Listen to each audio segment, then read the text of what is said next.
दोस्तों, इतिहास की पन्नों में बहुत ऐसी कहानी है जिसको सुनकर हमें मोटिवेशन मिलता है। आज आपके लिए एक ऐसी ही विकलांग लड़की की कहानी लेकर आए हैं। इस कहानी से पता चलता है कि असंभव कुछ नहीं होता है। ये कहानी हमें बताती है कि हर इंसान के जीवन में मुश्किलें और कठिनाई आती है, लेकिन विजय वही होता है जो मुश्किल और मुसीबतों से बुलंद हौसलों के साथ डट कर मुकाबला करता है। यह कहानी हमें बताती है कि आदमी शरीर से विकलांग नहीं होता, आदमी अपनी सोच से विकलांग होता है। मैं बात कर रहा हूँ अरुणिमा सिन्हा की, जिसका दोनों पैर कट जाने के बावजूद दुनिया की सबसे ऊंची चोटी माउंट एवरेस्ट को फतह किया। दोस्तों, वीडियो को स्किप मत करना, मैं गारंटी देता हूं कि आपका एक सेकंड भी वेस्ट नहीं जाएगा। अरुणिमा सिन्हा का जन्म 1988 में उत्तर प्रदेश के सुल्तानपुर में हुआ। अरुणिमा की रुचि बचपन से ही स्पोर्ट में रही। वह एक नेशनल वॉलीबॉल प्लेयर भी थी। उनकी लाइफ में सब कुछ सामान्य चल रहा था, तभी उनके साथ एक ऐसा घटना घटित हुआ जिसके चलते उसके जिंदगी का इतिहास ही बदल गया। अरुणिमा सिन्हा 11 अप्रैल 2011 को पद्मावती एक्सप्रेस से लखनऊ से दिल्ली जा रही थी।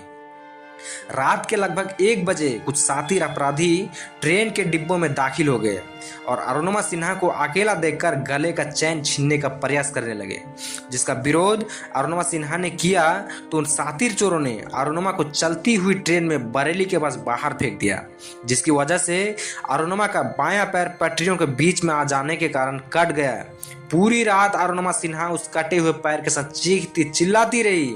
लगभग 40 से 50 ट्रेन वहां से गुजरी और उसी हालत में अरुणिमा सिन्हा पूरी रात पड़ी रही। फिर लोगों को इस घटना के पता चलने के बाद नई दिल्ली के AIIMS में भर्ती कराया गया, जहां अरुणिमा सिन्हा अपने जिंदगी और मौत से लगभग 4 महीने तक लड़ती रही और जिंदगी और मौत के जंग में अरुणिमा सिन्हा की जीत हुई। और फिर अरुणिमा सिन्हा के बाएं पैर को कृत्रिम नकली पैर के सहारे जोड़ दिया गया। दोस्तों, आपका शरीर का सब कुछ ठीक होने के बावजूद भी थोड़ी सी समस्या आने पर आप घबरा जाते हैं, पता नहीं क्या क्या बहाना मारते रहते हो। अरुणिमा सिन्हा की इस हालत को देखकर डॉक्टर भी हार मान चुके थे और उन्हें आराम करने की सलाह दे रहे थे। और परिवार वाले और रिश्तेदारों के नज़र में अब अरुणिमा सिन्हा कमजोर और विकलांग हो चुकी थी।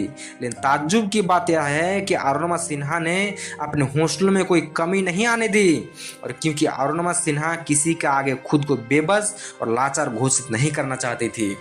अरुणिमा यहाँ नहीं रुकी। इस हालत में भी उन्होंने एक लक्ष्य बनाया कि युवाओं के जीवन में किसी भी प्रकार के अभाव के चलते निराशापूर्ण जीवन जी रहे लोगों में प्रेरणा और उत्साह जगाने के लिए उन्होंने तय किया कि मैं दुनिया की सबसे 7 महाद्वीपों की सबसे ऊंची चोटियों को लांघने का लक्ष्य तय किया।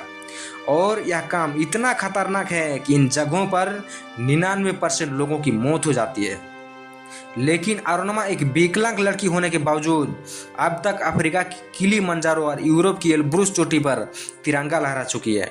दोस्तों, अरुणिमा अगर हार मानकर लाचार होकर घर में बैठ जाती तो आज वह अपने परिवार के लोगों पर बोझ होती। संपूर्ण जीवन उन्हें दूसरों के सहारे गुजारना पड़ता है।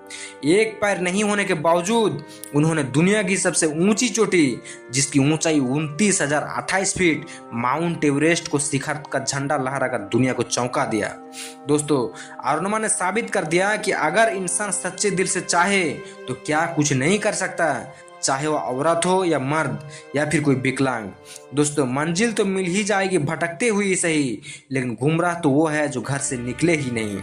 इस दुनिया में कुछ भी असंभव नहीं है। अगर आप सच्चे मन से चाहो तो हर चीज संभव हो सकता है।